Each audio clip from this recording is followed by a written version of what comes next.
नमस्कार दोस्तों, आप सभी का स्वागत है आपके अपने YouTube चैनल पर। आरपीएससी फर्स्ट ग्रेड की निःशुल्क क्लासों में आपका एक बार फिर से स्वागत है। अभी हम किसान आंदोलन की क्लासेस कंटिन्यू कर रहे थे, जिसके अंदर बिजोलिया किसान आंदोलन और उससे रिलेटेड विजय सिंह पथिक के बारे में बताया गया था। इसी कड़ी के अंदर अपना अगला जो वीडियो है वो है बेगू किसान आंदोलन, जिसको बेंगू भी बोल सकते हैं। ठीक है, इसके बाद अपना हो जाएगा अलवरवाड़ा और नीमूचना हत्याकांड। तो चलिए इस सीरीज़ को देखते हैं ध्यान से। तीनों जो अपने किसान आंदोलन है, भले ही किसके बारे में बात कर ले, बेंगू हो या अलवर हो या नीमूचना हत्याकांड हो, तीनों का एक वीडियो के अंदर कर लेंगे। तो चलिए शुरू करते हैं इसके बारे में। बेंगू किसान आंदोलन क्या है? ये बेंगू किसान आंदोलन जो कि चित्तौड़गढ़ ज़िले के अंदर स्थित है। ठीक है, मतलब बेंगू एक जगह है जो वर्तमान में चित्तौड़गढ़ ज़िले के अंदर एक नगर है, तहसील है। ठीक है, और यह मेवाड़ का रियासत का प्रथम श्रेणी का ठिकाना था। देखेंगे जब आप बात करते हैं राजस्थान इतिहास की या 1857 के क्रांति और उससे पहले की, तो वहाँ पर तीन चीज़ें होती थी। एक रियासत होता था, रजवाड़े होती थी, ठिकाने भी होते थे। ठीक है ना, तो उन चीज़ों के अंदर ये ठिकाना था। अब बिजोलिया किसान आंदोलन था, जैसे कि मैंने पहले बताया था कि बिजोलिया किसान आंदोलन के अंदर जब वो चंवरी लाग लगाई जाती है और उसके बाद के अंदर 5 रुपये प्रत्येक किसान को अपनी बेटी की शादी के अंदर राज्य को देने होते थे कर के नाम पर, तो सभी किसानों ने अपनी ज़मीनें छोड़ दी थी और ये कह दिया था कि अब हम खेती नहीं करेंगे, जो खेती करता है आप उनसे ये कर ले लेना। तब क्या हुआ था, उस समय के जो महाराणा थे उन्होंने जागीरदारों से कहा कि भाई ठीक, आप इसको 2/5 भाग करके रूप में कर लो और इस चीज़ को बंद कर दो। यानी वहाँ पर ये एक आंशिक सफलता थी, जिससे प्रेरित होकर के आगे वाले किसान आंदोलन चले। ठीक है ना, उसी के अंदर उसी के जस्ट बाद ये बेंगू किसान आंदोलन होता है। इसका यदि कोई हम देखते हैं कि सोर्स क्या है, तो इसका सोर्स यही है कि भाई बिजोलिया से पूरी तरह से प्रभावित था और यहाँ पर 25 प्रकार की लाग बाग बैठ बेगार थी। ये सारे लगान और टैक्स थे। वहाँ पर बिजोलिया के अंदर 84 थी, यहाँ पर 25 थी। तो जो बेंगू के किसान थे जितने भी, वो 1921 में मेनाल के भैरवकुंड नाम की जगह पर इकट्ठे होते हैं। मेनाल भी प्रतापगढ़ और चित्तौड़गढ़ की बिल्कुल बॉर्डर के ऊपर स्थित है। आप आज भी इसको देखेंगे तो यहाँ पर एक बहुत बड़ा नेचुरल रिसोर्स का झरना है, जिसको मेनाल वाटरफॉल के नाम से जानते हैं। बहुत ही ज़बरदस्त मतलब ये वाटरफॉल है, जो कि रानी सती अभ्यारण्य के आसपास से होकर गुजरता है। तो उन्होंने निश्चय किया कि बिजोलिया की तरह ही बेंगू में भी जो जितनी भी लाग बाग थी, ऊंची लगान की दर थी, टैक्स था, कर था, ठीक ना, इनके खिलाफ एक आंदोलन किया जाए। और इसी चीज़ को लेकर के उनको पता था कि भाई बिजोलिया के अंदर विजय सिंह पथिक जी का रोल जो था बहुत इंपॉर्टेंट था, तो उनको क्यों ना आमंत्रित किया जाए। विजय सिंह पथिक जी आते हैं, लेकिन वो किसानों को समझाते हैं समय का हवाला दे करके, और वह इस आंदोलन की पूरी जिम्मेदारी और नेतृत्व रामनारायण चौधरी पर डाल देते हैं। हालांकि ये रामनारायण चौधरी से आगे तक भी जुड़े रहते हैं, ये समाचार पत्र के संपादक भी बनते हैं। इनके साथ बाद में अपने माणिक्यलाल वर्मा जी भी आते हैं और विजय सिंह पथिक जी भी आते हैं। बहुत सारी चीज़ें ऐसी होती हैं जिनके अंदर ये साथ काम करते हैं, चाहे कोई संघ बनाना हो या और कोई राजनीति की एक्टिविटी करनी हो, ये साथ रहते हैं। इसके बाद क्या होता है कि बेंगू किसान आंदोलन का जो नेतृत्व था बागडोर थी, वो राजस्थान सेवा संघ के मंत्री जो थे रामनारायण चौधरी, अभी बताया था, ठीक है, उसको दे दी। तथा बेंगू के किसानों ने चौधरी जी के नेतृत्व में बिना बंदोबस्त करे लगान देने से इनकार कर दिया।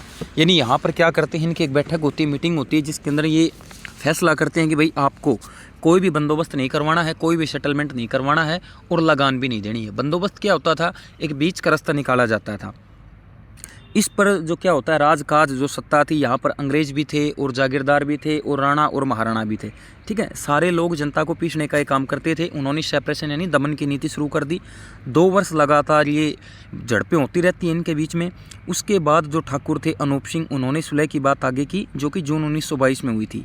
लेकिन जो मेवाड़ था, उसके जो महाराणा थे, उन्होंने राजस्थान सेवा संघ तथा ठाकुर अनूप सिंह के बीच में हुए समझौते को वोल्शेविक फैसले की संज्ञा दी। ये इंपॉर्टेंट क्वेश्चन बनता है भाई। ये सेकंड ग्रेड में 4 साल पहले जो हुई थी परीक्षा, उसके अंदर पूछा था कि भाई वेल्शेविक समझौता क्या था। तो वेल्शेविक समझौता यही था कि जो बेंगू किसान आंदोलन के बीच में जो समझौता हुआ था ठाकुर अनूप सिंह के मध्य राजस्थान सेवा संघ के बीच में। राजस्थान सेवा संघ कौन था, यहाँ से इसके मंत्री रामनारायण चौधरी आते हैं विजय सिंह के कहने पर, और वो जो फैसला होता है किसानों को कर देने का, उसको वोल्शेविक फैसले की संज्ञा देते हैं, नाम देते हैं।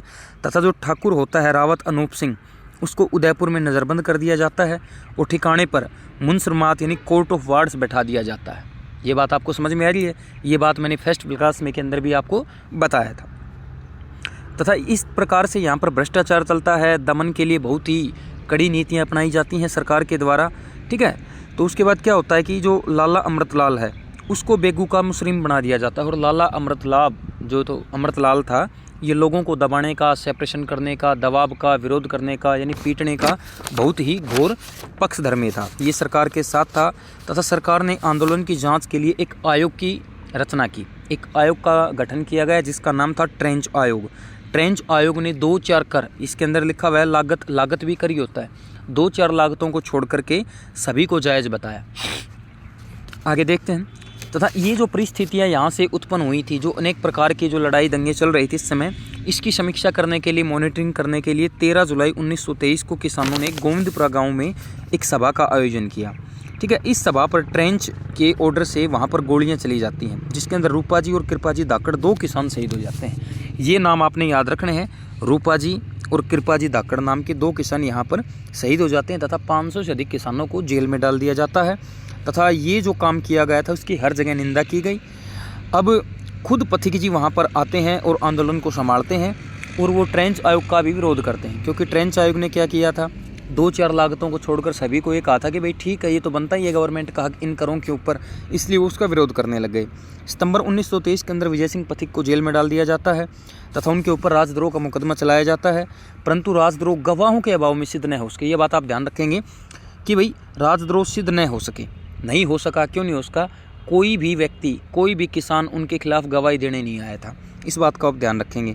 लेकिन फिर भी गवाहों के अभाव में भी सरकार के पास ये रूल था कि उन्हें 5 साल की सज़ा दे दी गई। 27 अप्रैल 1927 को वो जेल से बाहर आते हैं। उसके बाद क्या होता है, दोबारा से आंदोलन में जुड़ते हैं और जब दोबारा से आंदोलन में आते हैं तब किसानों को लगता है कि हाँ, अब हमारी जो मांगे हैं दोबारा से पूर्णत हो सकती हैं, क्योंकि अब पथिक जी बाहर आ गए। तो यहाँ पर ये आपका पॉइंट था। आपका अगला जो पॉइंट है वो अलवर का किसान आंदोलन है। ये बहुत ही छोटा सा कंसेप्ट है, अलवर का किसान आंदोलन, लेकिन क्वेश्चन यहाँ से पूछने की प्रबल संभावना है। अब देख लेते हैं। जो अलवर था उसकी रियासत के अंदर लगभग 20% भूमि जागीरदारों के अधीन थी और 80% खालसा भूमि के अंदर थी, जिस पर स्थायी भूस्वामित्व को लेकर के अधिकार थे तथा वे विश्वेदारों के नाम से जाना जाता था। जिन पर ये स्थायी अधिकार थे उनको विश्वेदार के नाम से जाना जाता था। ये पॉइंट आप याद रखेंगे। हालांकि अलवर में तो जो स्थायी बंदोबस्त तो 1876 के आसपास ही लागू हो गया था। अच्छा, अलवर के अंदर बियर उत्पादन बहुत ज़्यादा होता है, इसलिए इसको राजस्थान का स्कॉटलैंड भी कहते हैं। आगे देखेंगे। जैसा कि आपको स्टार्टिंग में बताया था, अलवर के अंदर ये जो ज़मीन का बंदोबस्त था ये 1876 में हो गया था, लेकिन वहाँ का जो राजा था मंगल सिंह, उसने इसको स्थायी नहीं होने दिया। जब किया गया था तो स्थायी मानकर ही किया गया था, परंतु उसने इसको स्थायी नहीं किया, क्योंकि उसको एक बात पता थी, अगर ये बंदोबस्त हो जाता है तो उसके पूर्वजों के द्वारा उसको राजपाट में जो हज़ारों लाखों एकड़ ज़मीन मिली है वो कहीं ना कहीं कम हो जाएगी। और 1922 के अंदर उसी की वजह से नया भूमि बंदोबस्त लागू हुआ तथा इसके अंदर जो उच्च वर्ग था, हाई सोसाइटी के लोग थे, उनकी विशेष स्थिति यानी विशेषाधिकार जो उनको प्राप्त थे उनको ख़त्म कर दिया गया तथा इसके तहत 1923 में लगान की नई दरें यानी नए रेट लागू हुए। अगर ये क्वेश्चन ये बनता है कि भाई अलवर रियासत के अंदर भूमि लगान के नए जो रेट थे, नई दर थी, कब लागू की गई, तो आपका आंसर हो जाएगा 1923 के अंदर। अब आगे बात कर लेते हैं नीमूचना हत्याकांड। ये बहुत इंपॉर्टेंट है भाई, इसके बारे में ध्यान से देखेंगे। ये इंपॉर्टेंट क्यों है? क्योंकि इसके अंदर महात्मा गांधी इन्वॉल्व थे। इन्वॉल्व थे का मतलब ये नहीं कि उन्होंने करवाया था, उन्होंने कुछ किया था, मतलब उनसे रिलेटेड है ये, कहीं ना कहीं आप देखेंगे तो आपको पता लगेगा। नीमूचना हत्याकांड 24 मई 1925 को हुआ था। मैंने पहले डायरेक्ट यहाँ पर लिख दिया है। ये क्यों हुआ था ये देखेंगे। 1924 के आसपास क्या होता है कि महाराजा जो जयसिंह होते हैं वो दोबारा से लगान की जो दर होती है उनको बढ़ा देते हैं। एक बार ये पहले बढ़ा चुके होते हैं, इससे किसानों में रोष था, लेकिन एक बार ये फिर ऐसा करते हैं 1924 में। तब क्या होता है, लोगों ने विरोध किया।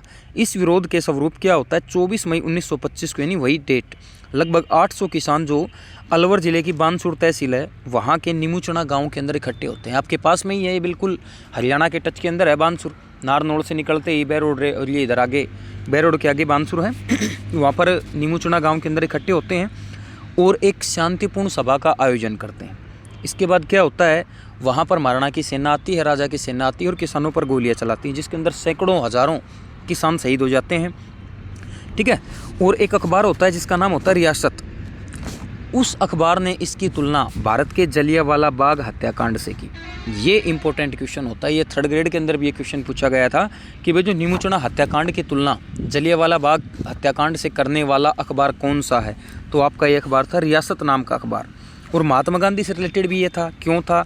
क्योंकि उन्होंने भी इसको एक संज्ञा दी थी। उन्होंने इसको क्या दी थी भाई, देखेंगे, इसको बड़ा ही विभत्स, भयंकर, भयानक बताया तथा इसको ड्राइजम डबल डिस्टिल्ड की संज्ञा दी। और उनके आगे, इन सब बातों के आगे, जितने भी कोटेशन दिए गए थे उनके आगे सरकार को झुकना पड़ा तथा ये आंदोलन यहाँ पर वापस रुक जाता है। इससे पहले क्या होता था, 1921 में यहाँ पर देखो, आपको पता है कि अलवर बानसूर के आसपास ये सरिस्का अभयारण्य यानी जंगली एरिया बहुत ही ज़्यादा है, आज भी है। तो वहाँ पर जो जंगली सूअर होते थे, महाराजा ने उनको मारने पर प्रतिबंध लगा दिया था। लोग क्यों मारते थे? क्योंकि जंगली सूअर उनको खेती को ख़राब करते थे, ठीक है। और वहाँ से इनके जो मेव जो किसान थे, मेव जाति के जो किसान थे वो नाराज़ होते थे, क्योंकि मेव सूअरों को मानते हैं, पूछते हैं, वो नाराज़ हो गए। और क्या हुआ था कि सूअरों की समस्या होती, 1921 के अंदर क्या होता है, किसानों की जो समस्या थी उसको लेकर के वो सभी इकट्ठे होते हैं दोबारा से और वो आंदोलन करते हैं, ठीक है। और क्या होता है फिर उसके बाद सरकार वहाँ पर किसानों को सूअर मारने की संज्ञा दे देती है।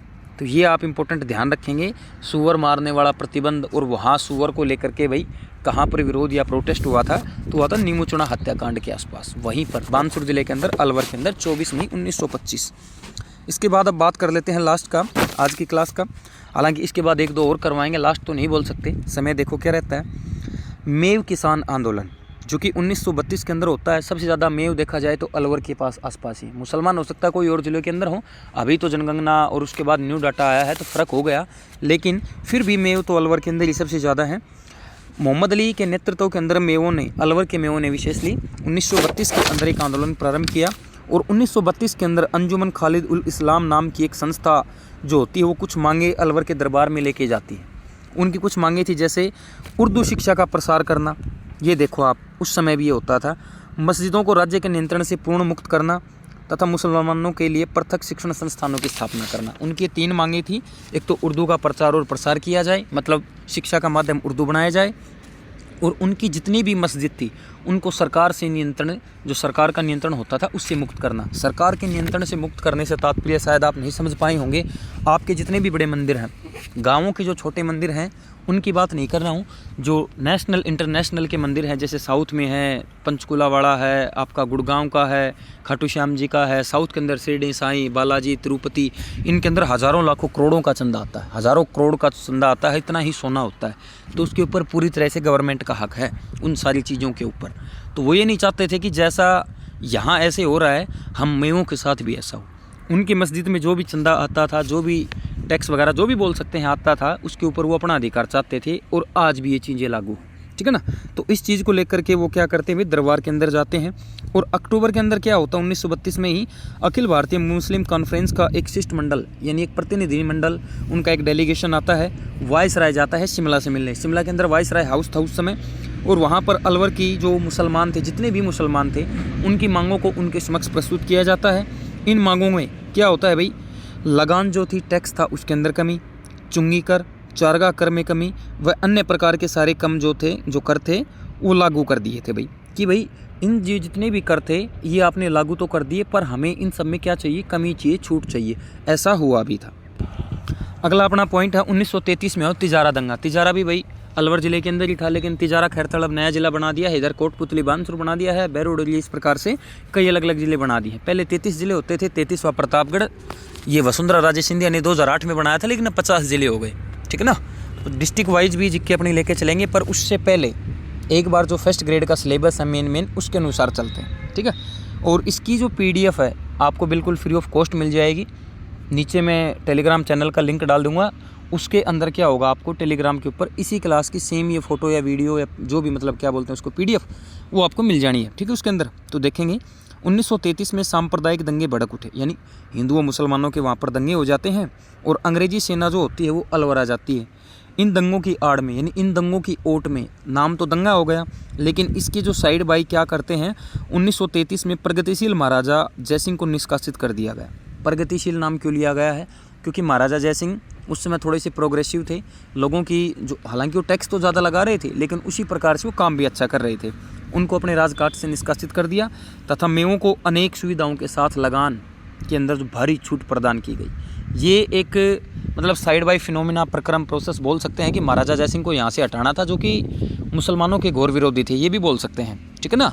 और वो क्या कर रहे थे, वो अपने अपने काम धीरे धीरे कर रहे थे, लेकिन अंग्रेजी सेना से मिलने के लिए मुसलमानों का शिष्टमंडल जाता है। आपको पहले बताया था 1932 के अंदर अखिल भारतीय मुस्लिम कॉन्फ्रेंस का, और वहाँ पर ये मांगे रखी जाती हैं। और जब यहाँ पर दंगे होते हैं तो उसके बाद उस चीज़ को सिरे चढ़ाया जाता है। आगे देखेंगे। तो ये सारी बातें तो आपको समझ में आई गई होंगी। आज की ये जो अपनी क्लास थी, ये अपने सबसे पहले तो था अपना बेंगू किसान आंदोलन जो कि चित्तौड़गढ़ का था। उसके बाद बात कर लेते हैं अलवर का, फिर नीमूचना का, फिर मेव किसान आंदोलन हुए थे अलवर के अंदर, और उसके बाद बात कर लेते हैं तिजारा दंगे की। ये 4-5 आंदोलन थे छोटे छोटे, यहाँ से क्वेश्चन बहुत आते हैं, ठीक है ना। तो इस बात का विशेष ध्यान देंगे। तो आज की क्लास इतनी ही, 15 से 20 मिनट की अपनी क्लास थी। यही मैंने ड्यूरेशन सोच रखी थी, क्योंकि ज़्यादा लंबी क्लास कोई देखना पसंद भी नहीं करता। मैं कभी करता था ऐसे इस प्रकार से स्टडी, तो मैं भी नहीं देखता था, तो कोई नहीं देखता, तो छोटी छोटी क्लासों के अंदर कवर करेंगे। आगे भरतपुर वगैरह वाले कुछ आंदोलन बचे हुए हैं, किसान आंदोलन और भी थे, ठीक है, वो अगली क्लास में कवर कर देंगे सारे। तो जुड़े रहिए, कनेक्ट रहिए, फ्री स्टडी करते रहिए। Thank you, have a nice day.